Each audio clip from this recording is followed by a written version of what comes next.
While the coronavirus temporarily disrupts our economy and day-to-day routines, it also represents an opportunity. Oftentimes when I speak with sellers about moving, they are overwhelmed with the process of figuring out what personal items to take, to donate, or sell. That process, depending upon how you live, can take anywhere from a month to 3 months. Here, we are focusing on your house and what, if any, deferred maintenance has occurred so you can get top dollar in any market. Do you need to address every item? No, you do not. However, understanding the buyer's perspective and what the home inspector will flag is helpful so you as the homeowner can spend your time wisely. Studies are published every year trying to pinpoint what the buyers prefer, but many of these terms are just the same features. They're just with updated labels.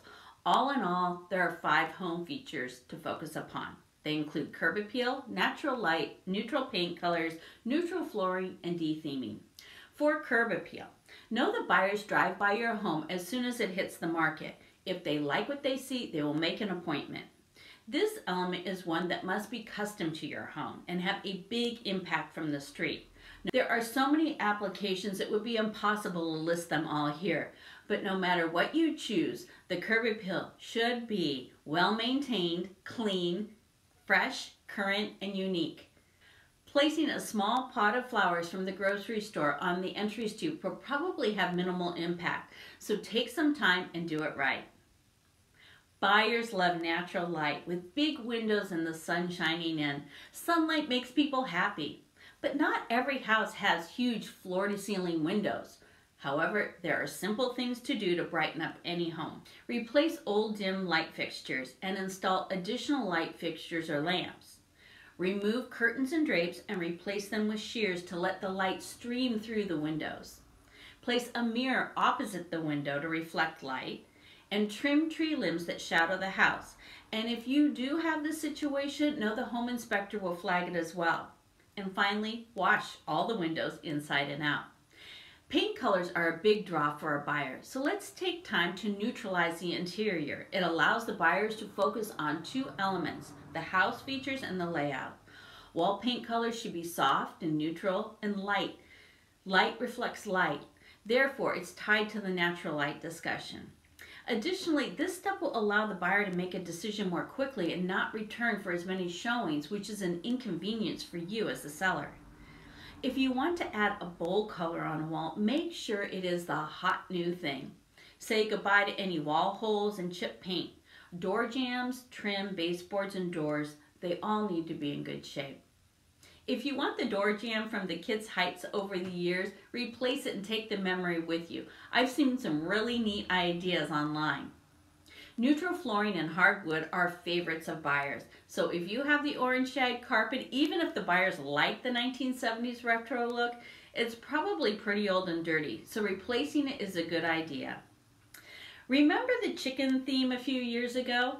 Your style is yours, but your buyer is buying the house, not the style or the content, so show them the home. You want your buyers to say, I can see myself living here. I remember too, when we first moved here, we looked at a house with John Deere tractors all over the place. And there was even a cake on the table with a John Deere tractor on it. That's all I remember looking at the house. And looking back on it, it was really sad for the seller because it takes a lot of time to clean and get ready for a showing. So you get the point. It's time to make the house a blank slate. Deferred maintenance is often overlooked because packing up of the personal items takes so long and it's a lot of work. But actually, this part of the process should be done first. You need to hire the appropriate licensed professionals, and while you're waiting for them to complete the job, you can spend your time unpacking up your personal property. Home inspectors have a checklist and they go through it meticulously. They are looking to make sure the house is safe and structurally sound, and they point out all deferred maintenance. Typical red flags include water, pests, fire risks, and hazardous materials. Water is one of the most damaging natural elements to a home. Inspectors look for wood rot, stains on the inside of the roof, stains on the ceilings, cracks in the foundation that are over ½ an inch wide, and water in the basement. Water leaves a mark, especially with our hot water, so they can tell if the water has been present and obviously if the water is still there. Dead giveaways are a musty smell, mold, and mildew. Inspectors also flag leaking pipes, so check all the faucets and pipes throughout the home. Pests are a huge and big turnoff for buyers. Oftentimes you don't even notice it because it doesn't become evident until you start moving stuff you rarely use. So thoroughly review your basement and attic and your house sills for debris left behind by mice, bats, bees, wasps, carpenter ants, and termites. Most of these pests hide in the dark and damp places within your home, so take time and really look for them. But from a buyer's perspective, they oftentimes think the home has not been well maintained, which is not necessarily true. And when agents try to say, well, every house has these types of issues, the buyers don't trust the agent and thinks they just want the sale to go through. So get these critters out before home inspection. Let's touch on electricity. Every outlet and light switch will be tested during an inspection. So do these tests yourself prior to placing the house on the market.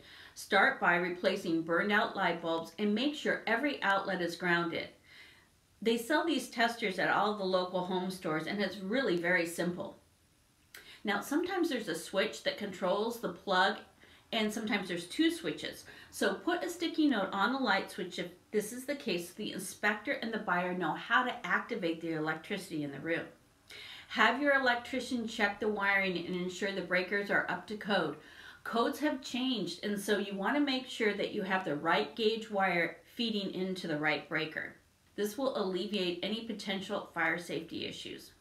The home inspector will mention that there are certain home materials that have hazardous materials in them, and the only way to know is to test for them.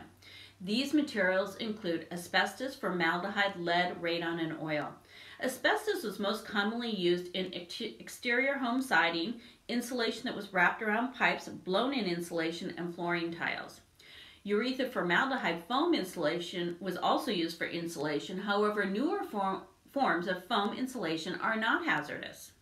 Lead was commonly used in paint until it was banned in 1978, but here in Massachusetts, much of the housing stock was built prior to 78, so this is a very common issue. Radon is a naturally occurring element that is found in water and in the air, and the only way to know if a property has radon is to test for it. One house can have high levels, and the house right next door does not. Common practice years ago was to bury oil tanks, and over time the oil tanks rust and leak oil, and the oil can leak into the ground and contaminate the watershed. So when the oil tanks are discovered, they need to be removed. It's a lot of work getting your home ready for sale, and I have lots of checklists that make the process easier. Reach out to me and we can get started, as the best time to sell your home is when you're ready. I'm Julie Marion with Hotto Real Estate, owner broker, where we buy and sell every Massachusetts and New Hampshire home as our own. Make it a great day.